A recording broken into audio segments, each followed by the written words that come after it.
5 reasons the Pandavas might question their belief in God. By Krishna's mercy. Quote, he, Vidura, indirectly hinted, a weapon not made of steel or any other material element can be more than sharp to kill an enemy, and he who knows this is never killed. That is to say, he hinted that the party of the Pandavas was being sent to Varanavata to be killed, and thus he warned Yudhishthira to be very careful in their new residential palace. Shrila Prabhupada, Shrimad Bhagavatam 1.13.8 Purport. 1. The poison cake. You are telling me that God exists? No chance. One of our brothers was fed a cake that had poison in it.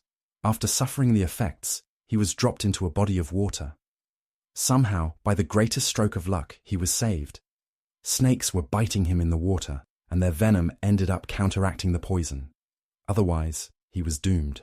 How can such a thing happen to someone so blameless? 2. The House of Lackey. You are telling me that God exists? No chance. Our family was sent to live in this house made of shellac. You could call it a tinderbox in the literal sense. We were tricked into going there. Only through a tip cleverly relayed to us by Vidura did we manage to escape in time. Everyone else thought we were doomed. What kind of almighty being would put us into such danger? 3. The embarrassment of the assembly. You are telling me that God exists? No chance. Did you see what happened to Draupadi? Okay, Yudhishthira should have known better, to not fall into the trap of continued gambling, but the other side was obviously cheating. We lost the beautiful Draupadi in the wager. She was set to be embarrassed in front of the entire assembly, stripped naked. By some stroke of luck, she was saved. Her sari became infinitely long.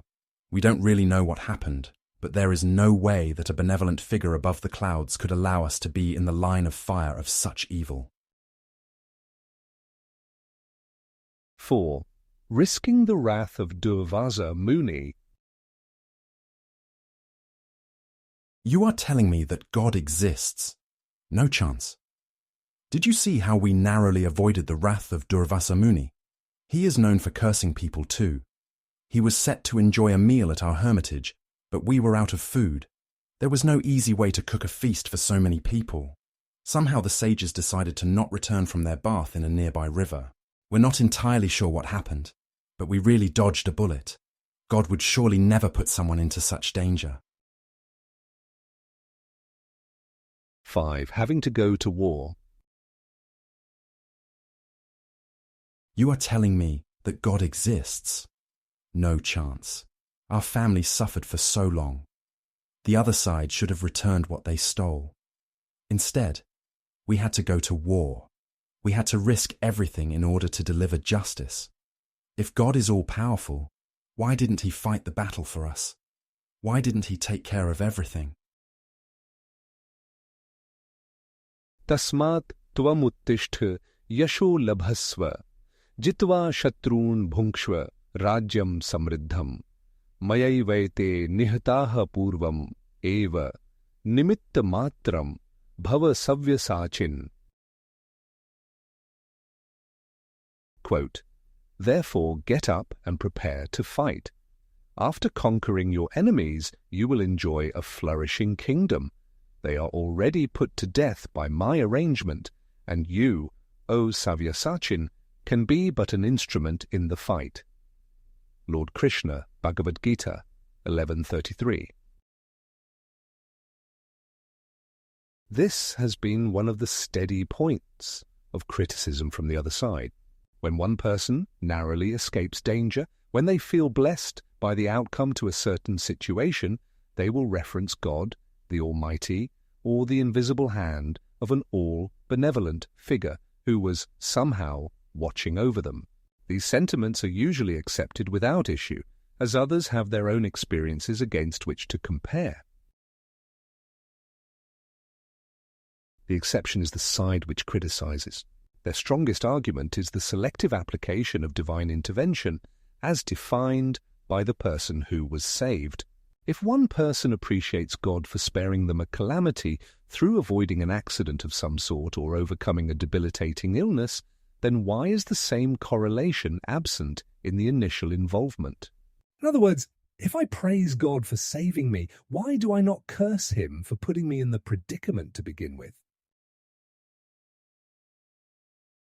The extension of the criticism is to take offense that God would only save someone else while ignoring me in the process. I might be someone who is relatively careful. I avoid danger. I do not put my well-being at risk. Does that mean that God has nothing to do with me? Why is he only interested in rescuing you? Does that sound like a rational proposal? Moreover, if God saves someone, does that mean he condemns someone else? Why would he do that? Would that not make the victims of abuse want to avoid religion altogether? What would be the purpose of that? From the above-reviewed situations, we see that under this line of thinking, the Pandava brothers would have sufficient justification for scoffing at the idea of a supreme controller. They were otherwise good people. They did not steal. The eldest brother, Yudhishthira Maharaja, was known for his truthfulness. He was the son of Dharmaraja, after all. Yudhishthira was a living embodiment of virtue, honor, truth, and attention to duty.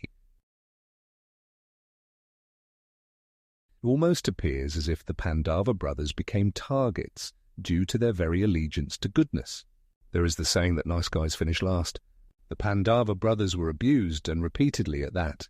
The only reason the attacks were so steady was that they somehow managed to survive the attempts made against them. It was not enough to have their kingdom stolen by the Kauravas, who in the process turned into rivals, but there was one insult after another in the subsequent time, which spanned many years. Vipadha santu taha shashvat tatra tatra jagad guru bhavato darshanam yat syad apunar bhava darshanam. Quote, I wish that all those calamities would happen again and again, so that we could see you again and again, for seeing you means that we will no longer see repeated births and deaths. Queen Kunti, speaking to Lord Krishna, Shrimad Bhagavatam 1.8.25. The mother of the Pandava brothers offered the opinion that Sri Krishna was saving them. He was the great well-wisher to her family. It was because of Krishna's intervention that the brothers were saved. The attention was so steady that Kunti Devi almost wished for the calamities to return in a sort of prayer for a rainy day. This was because, during those times of difficulty, they could better remember Krishna. It is like saying that auspiciousness is actually determined by how much we are conscious of the Almighty. In the good times we might become forgetful. The Kauravas went to the extreme of thinking that they could bypass the laws of karma, that no one would punish them for adharma. They thought wrong. The presence of misfortune does not itself invalidate the proposal of the existence of an almighty being. On the other side, experiencing good times does not necessarily mean that we are being specifically favored from above. This fluctuation between enjoying and suffering, happiness and distress, up and down and the like, occurs almost on its own, like the changing of seasons. Matra sparshastu konte shitoshna sukh dukkha agama paino nityas tans titikshasva bharata.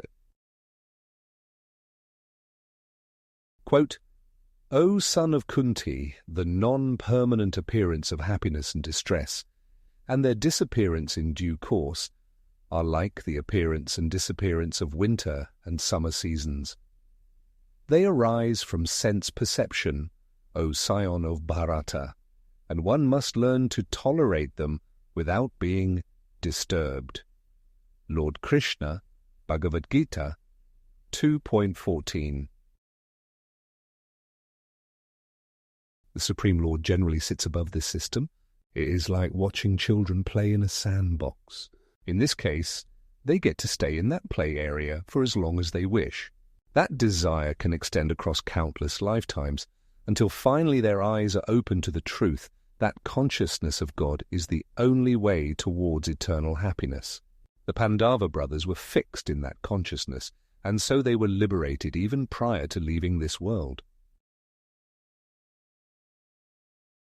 In closing, Kunti Devi prays for return of those days, where calamities to befall, but upon Krishna to call, where sari of Draupadi extending, and hunger of Durvasa ending, even with that dreaded poison cake, their steady well-wisher to make.